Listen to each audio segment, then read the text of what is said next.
All right. So is everybody there? Lakshmi, Rani, Jaina?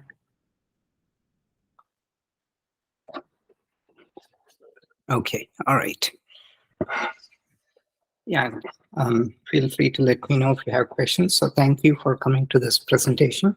So this is, in my opinion at least, it's a very important topic. So most people associate yoga with these fancy asanas. Is the sun bother you? No, okay. Okay. You can, okay, you're comfortable. Okay, you can use that cushion if you want. Okay, so what's the definition of a yogi as it's described in all the yogic texts? So I will use the Bhagavad Gita and the Yoga Sutras because these are the two Yoga Shastras. There are other texts, but these are the ancient and it's considered the authoritative texts. Okay, now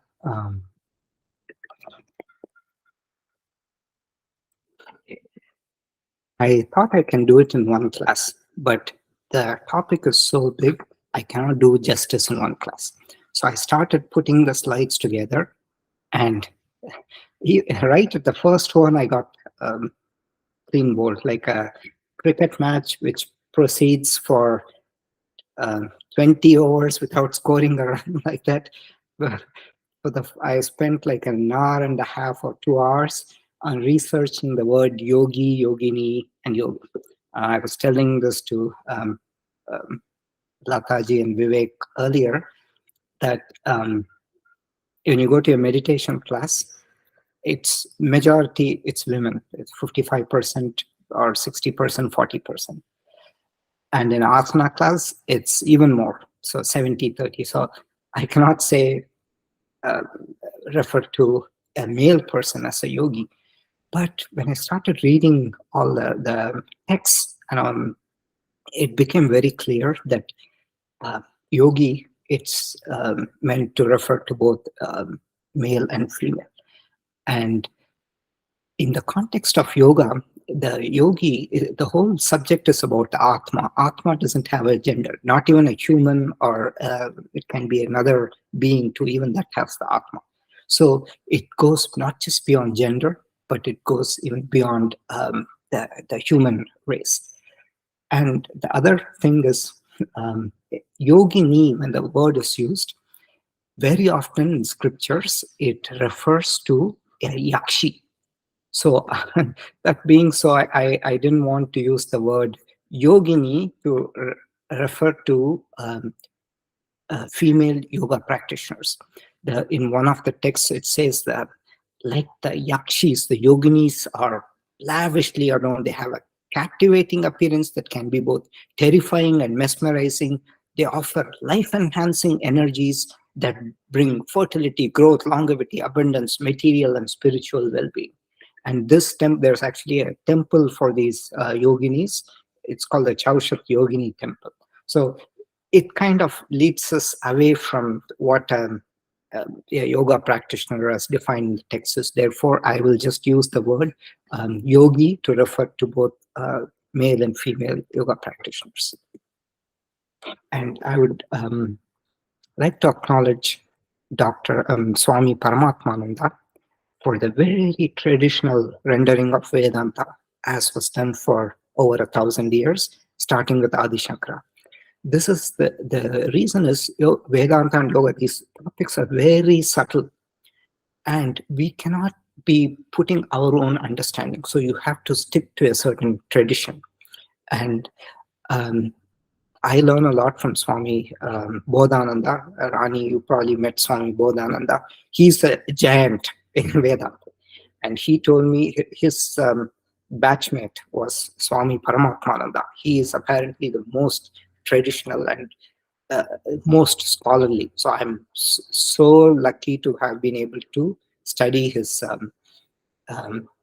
listen to his talks and study Vedanta in a very traditional manner. So I'd like to acknowledge his contribution. Okay, so as I said, this is just the first part. and we will cover the follow. We'll see how much we can cover in the time we have today. First, what I want to tell is what yoga is not. So are you able to hear me okay, or should I put the microphone on? You can hear me okay. All right.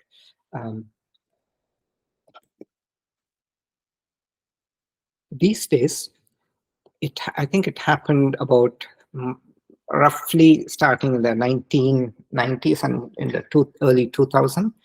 A lot of the woo-woo topics, they became associated with yoga. So you can see all these things, right? There are studios, naked yoga studios, ganja yoga, that's drugs, tantra yoga. I don't even want to say what it's about. Beer yoga, goat yoga, right? So woo topic plus yoga is not a yoga topic. And in fact, even though in some cases it may be done with good intentions, but it misleads people and attracts the wrong energies. And yoga is also not circus or gymnastics. So all these poses, for example, Vrishchikasana, Ekapada Vrishchikasana, this looks very similar, right? But there's a difference. Patabi Joyce would, some of his students, when they were doing fancy things, trying to show off, he would just say, you guys are doing circus. And what's the difference between circus gymnastics and asana practice? It is in the mental attitude. As I told during this class, the final form hardly matters in yoga. If you're trying to do it for the aesthetics and all that, it is not yoga. In circus, on the other hand, the achievement and display of prowess, that's important. The elegance, all those things are important. They also use the breath. Some people say, oh, it's all yoga is all about synchronization of breath with the movement. They use it too. Whether they know it or not, they use the bandhas.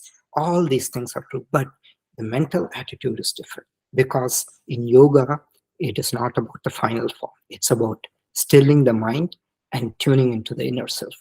So Rani and Vivek, they attended the previous workshop, Yoga Arudam, which is establishing in yoga, where we studied the 6th chapter of the Bhagavad Gita, which is, as I will say, it's the primer on meditation. There, it only talks about finding these pleasure states. So that's because if you have to rein in the senses from external objects to internal objects, you have to give the mind something pleasing, and that you find internally through asana, and more importantly through meditation. Okay, now let's look at asanas in the larger scheme of yoga. So here I have the number of sutras per topic in the Yoga Sutras. So there are about 195 or 196 sutras. Now, if you see asanas, there are 3 sutras.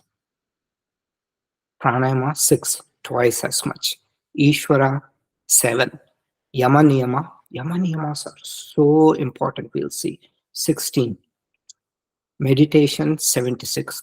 Everything else is about Purusha, Prakriti, Karma, all these topics, 88. So asanas are just 3. So yoga is far more than asanas, but asanas are important, especially in this day and age, because our mind is so scattered.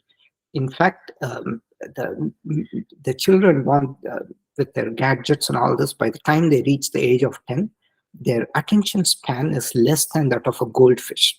So, and in fact, in the commentary to the Yoga Sutras, Vyasa describes 5 types of minds. Only 3 are suitable for yoga. So, Kshipta, Mula, Vikshipta, Ekagra, and Niruddha. So these are the 5 types of mind. Kshipta is the scattered mind. It's just so restless, it's not able to focus. Then Vimuda is it goes for sensual attractions. Always there has to be some sensual attraction. That's the kind of mind. Vikshipta is the mind most of us fall under. Sometimes it can be concentrated, sometimes it wanders. And then Niruddha, so Ekagra is the one-pointed. These people are like these swamis through a lot of discipline. they're able to have the steady mind. And then Niruddha is the mind where it's attained the state. It's already attained the end goal of yoga. In the Yoga Sutras, yoga primarily refers to meditation. Vyasa's commentary on the Yoga Sutras starts with Yoga Samadhi. Yoga is Samadhi. So even the Yoga Sutras, the end goal is these states of Samadhi. So yogi, let's see if I can, I will show you yoga then and now. Give me a second, let me.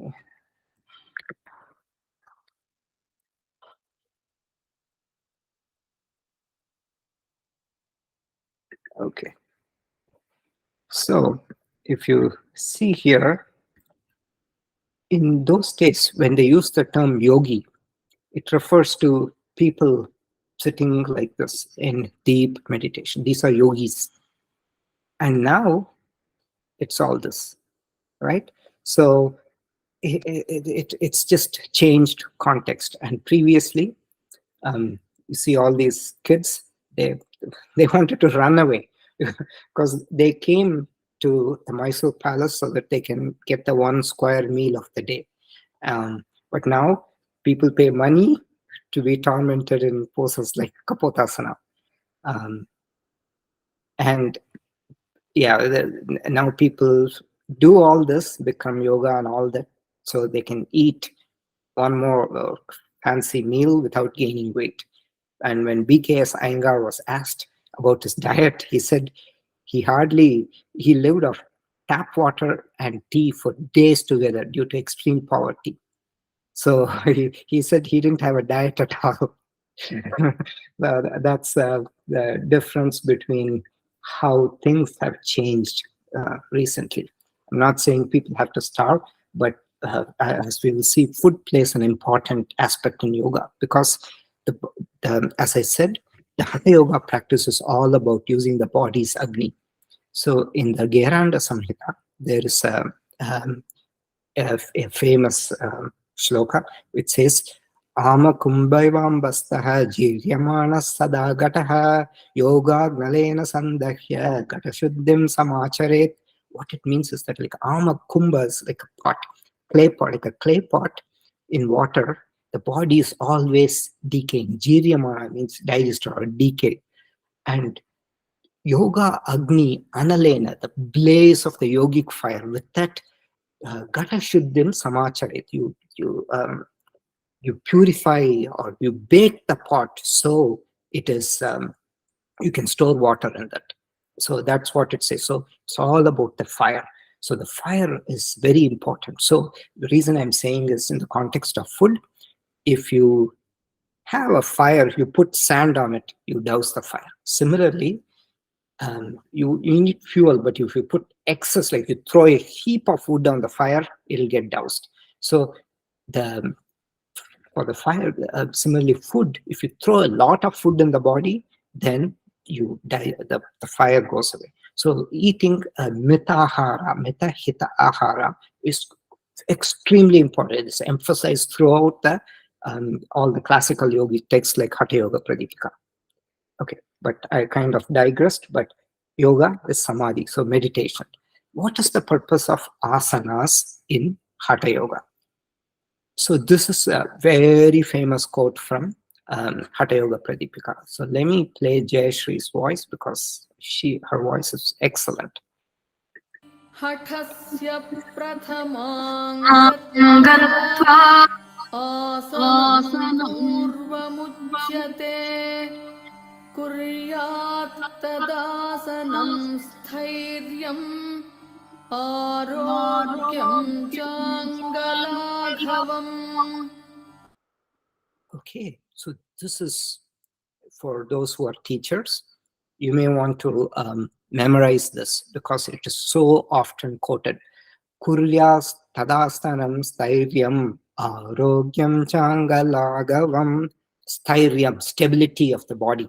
You get it from practicing Hatha. Hatha is the first, asana is the first limb of Hatha. So in the Hatha Yoga, they have the different texts use different limbs. It's not like Ashtanga Yoga. Here they use 4 limbs. So the first limb is asana. It is the basic foundation for meditation. And when asana is done, kuryat, when you do asanam, stairyam, stability of the mind and the body, arogyam, well-being, freedom from disease. And the last one is extremely important, angalagavam, lightness of the body. It comes when the prana is so strong. So this is what you're doing with Hatha Yoga practice. You are tapping into the pranic level. So all these people who do these, see YouTube videos, you go just Google Laruga Glacier, just like in slow motion, they do all this. So throughout in the West and in other countries, in Korea, people just love that. The aesthetics of that. A lot of people get attracted to yoga because of all the aesthetics. Then some people discover these sublime states, which is beyond that. Then they realize, this is yoga. It's not the aesthetics. But what I'm saying is all those things are possible by udhana, the prana, which is the upward lifting prana. Okay.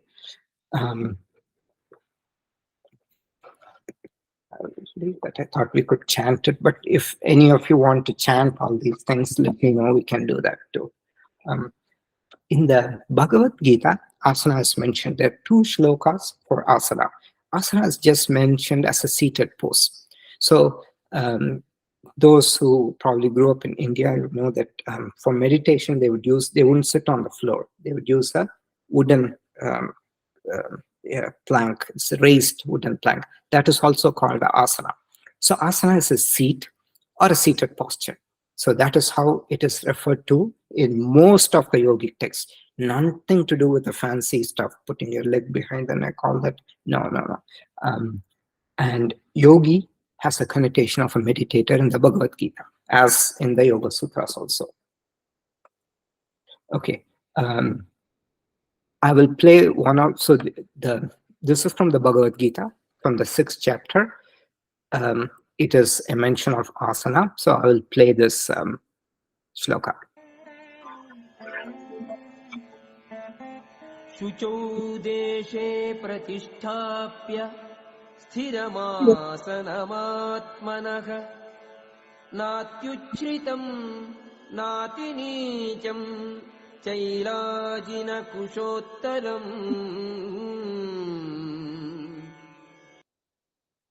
Okay, so in the 6th chapter, even though it is the primer on meditation, a lot of these things we can use for our asana practice.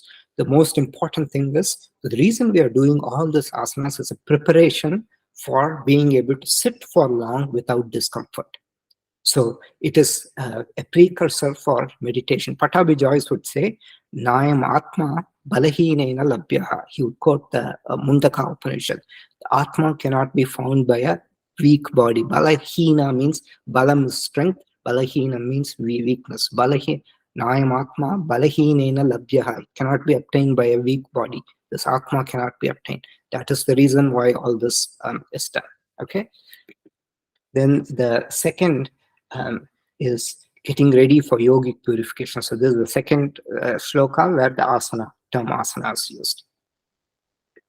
Tatrikagram manakritva yata chittendriya kriyaha upavishyasane yunjyat yogamatma vishuddhaye.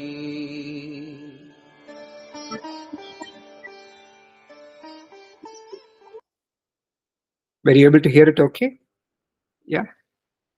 You could hear, yeah. So the making the mind one-pointed, restraining the activities of the senses, it's all about going inward. Seated in a pose, a comfortable pose, the yogi should perform yoga for self-purification. So these are the 2 shlokas that mention asanas. And the Shastras glorify a yogi. The Bhagavad Gita, for those Rani and Vivek who attended the previous workshop, it's no Krishna just catapults the yogi into outer space. So um, you should all be feeling great about this, because here this shloka is a very important shloka. It says, even one who just wishes to know about yoga is better than people who perform all these Vedic rites. So in the Vedas, I'll slightly digress here. So the Veda has two portions, the Karma Kanda and the Jnana Kanda.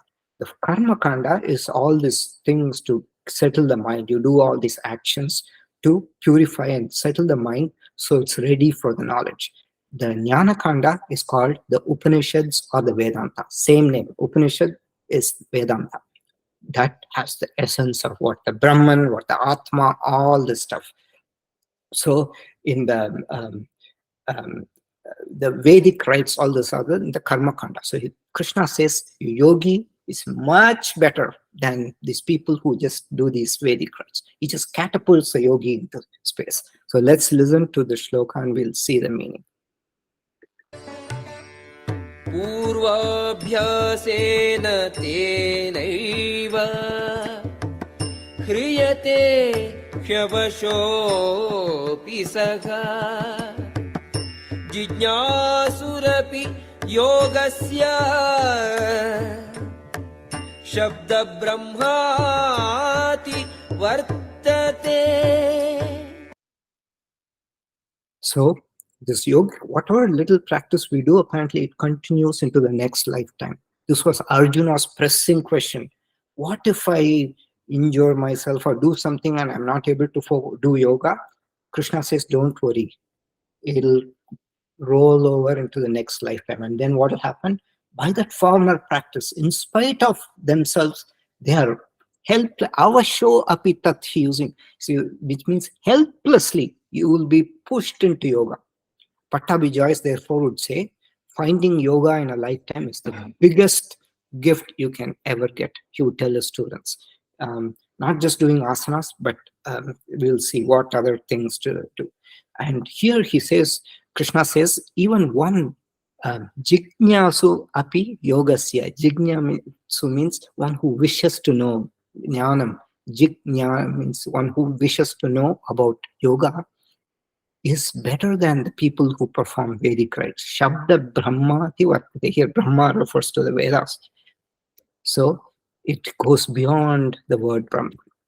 Okay. And then what happens? I'm all giving you the pep talk so that you feel good about it.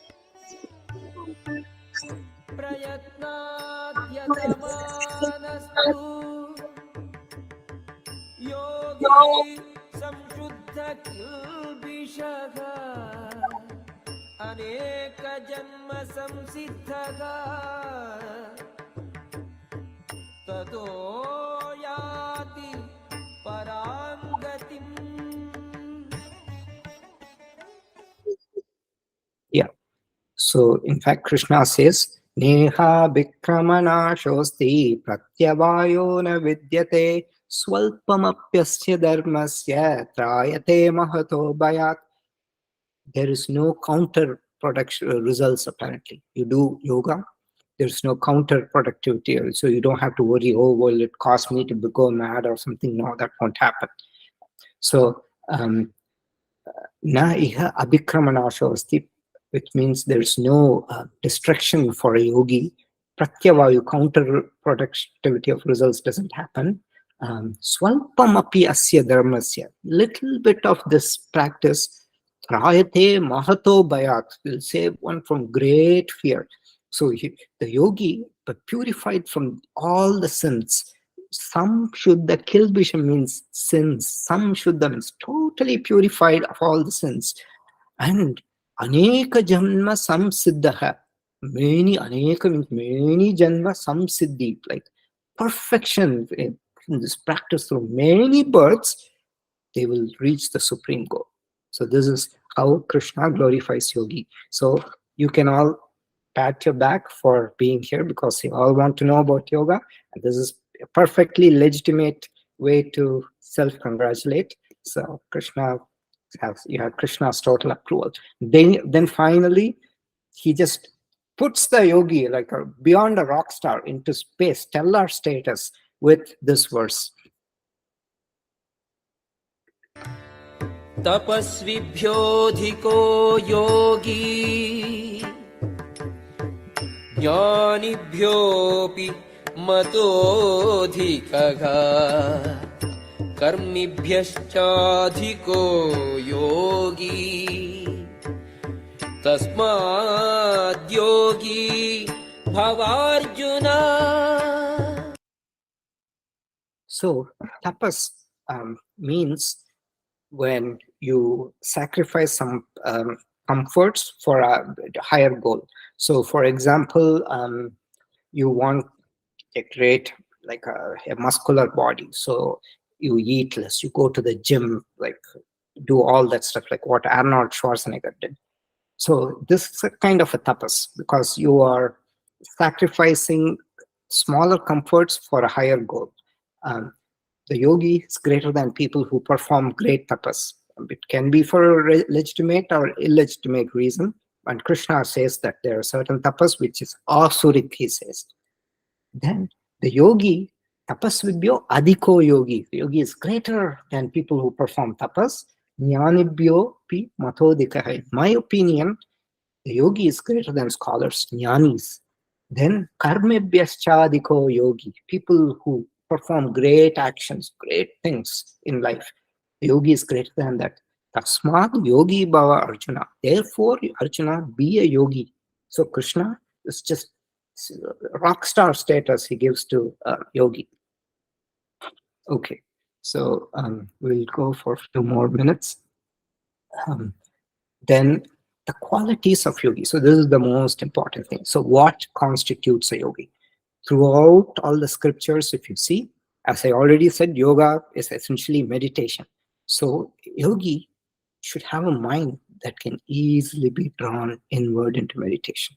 This is the most important characteristic, the most important. Vyasa very clearly says yoga samadhi. Yoga is samadhi. So I showed you how many more than a third of the Yoga Sutras is on meditation. 76 out of 195. So, and then your yogi is also not given to excesses. So this also we will see. So samatvam yoga muchate, yoga is balance, and then natyashnatas tu yogo asti nachaikantam anashnatha. Yoga doesn't come to one who doesn't eat at all or somebody who eats too much. Nachapi swapnashilasya jagrato chaiva charjuna. Not one who sleeps excessively, not one who is awake all the time. Yukta ahara viharasya yukta cheshtasya karmasu. Somebody who's restrained in food, in effort, to that person yoga comes easily. Then we'll first see what the Yoga Sutras talk about the topic of a yogi. So I've been going on like this. Do you have any questions? We can also have plenty of time at the end for questions, but if you have questions, feel free to interrupt me. Okay, we'll just wind up with this. In the Yoga Sutras, the term yogi is mentioned only once, whereas in the Bhagavad Gita, so many yogi, all it's yogi everywhere. So this is with respect to the karma of a yogi. Let's play Jayashree's voice. Karma shukla krishnam yoginas trividhamitaresham. It says karma ashukla akrishnam. Karma shukla krishna means karma ashukla akrishna. Ashukla means not white. Krishna means not black. Krishna means black. Shukla means white. The karma of a yogi is neither white nor black. Trividam itaresham. For the other, itaresha means etc. others. For others, it is of three kinds: white, black, and gray. So you will be wondering, good karma, I thought it was good. So this is a big point of confusion for people. Why are you saying white karma is bad? Good karma is good, but if there is attachment, you do a thing with attachment, then it bonds you to a future life. And the classic example which scholars quote for this is the story of Bharata. The word India is called Bharat Desh from this king who lived. His name was Bharata. This very wise king. He ruled for a long time, and then towards the end, he wanted to retire into the forest, Vanaprastha, and he wanted to meditate and give up his life. When he was meditating 22 hours a day, so only 2 hours sleep. And then one day, as he was meditating, he heard a tiger or a lion chasing a pregnant deer. The deer tried to cross a stream, they jump across a stream. And when it was jumping in that effort, it gave birth to a baby deer, which fell in the water.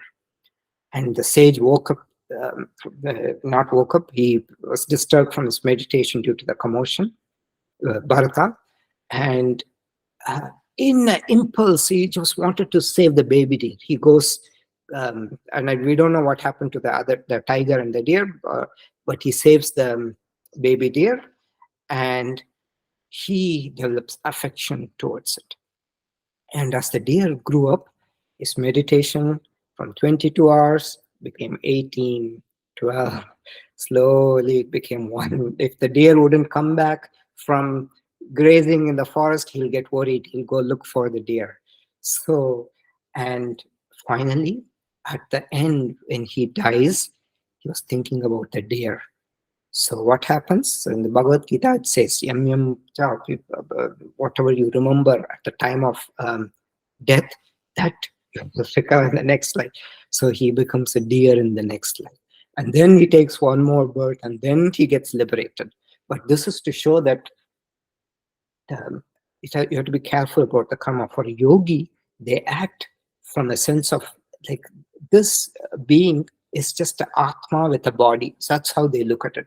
They do not get attached. Oh, this person is being killed, or this. So this is what it says in the Bhagavad Gita. They loka sangratam evapi. They act from very big picture view, and they don't get attached to this. Okay, so that is the difference. So somebody has an email also called gray karma. So karma, white, black, gray. So that's for the rest of the people. And then yogi is also denoted as somebody who practices the a few of the limbs, and we'll see what limbs Patanjali emphasizes. So I'll play this Ashtanga Yoga, the Ashtavangani. यमनियमासन प्राणायाम प्रत्याहार धारणा ध्यान समाधयोष्टावंगानि. So the 8 limbs, yama, niyama, asana, pranayama, these are called the bahiranga sadhanas, external. Then the transition. So the symbolism of this kurmasana to supta kurmasana is this transition from turning the senses outward to inward. That's the pratyahara. And then there's meditation, dharana, dhyana, and samadhi. So yama and niyama are the solid foundation. They're the most important. Without that, everything else will break down. In fact, Patanjali calls this Mahavratam. So he says Sarvabhauma Mahavratam. So Patanjali says for the yogi who is